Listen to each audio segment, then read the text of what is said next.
Le principe de la défiscalisation, c'est de permettre à quiconque, un couple, une entreprise, une société, de construire un logement ou des logements, des opérations, et de défiscaliser l'ensemble du projet jusqu'à un certain montant, et de faire coïncider le montant de la défiscalisation au montant d'investissement.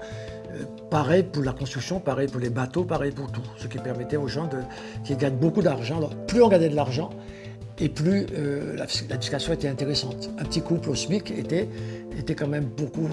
c'était pas la même chose. Donc 86, c'est l'arrivée de cette affaire-là, qui va se prolonger. Elle sera amendée, modifiée, permettre les bateaux, permettre à tout le monde de défiscaliser. Et ensuite, jusqu'à maintenant, cette loi existe, mais elle a été réduite, elle a été...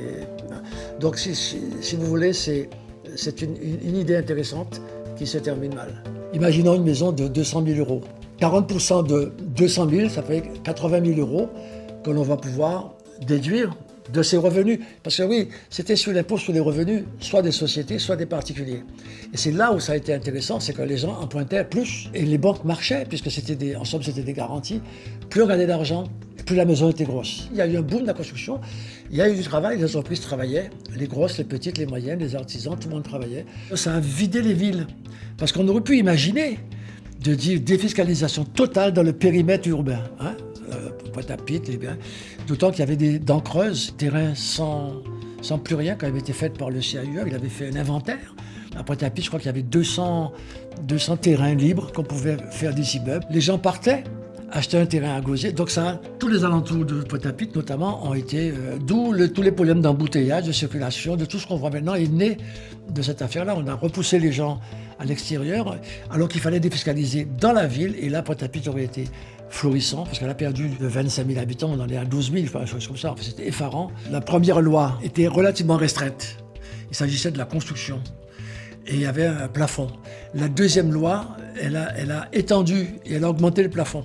Ils ont étendu aux bateaux, à tout ce qui existe dans l'économie du pays. Le développement de Gosier a été quand même intéressant à ce niveau-là, parce que ça a fait de la rentrée fiscale, taxes d'habitation, taxes foncières. Mais les gens ont quitté les bourgs pour aller ailleurs, dans les lotissements.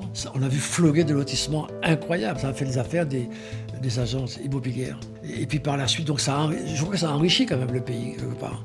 Les supermarchés sont agrandis, tout se tient. Nous sommes dans un système où tout se tient. La construction, les aménagements, les commerces. Donc cet argent est resté ici. Il y a un événement important naturel qui s'est produit, c'est le cyclone Hugo en 89, le 17 septembre, a été un élément déclenchant de reconstruction, de construction.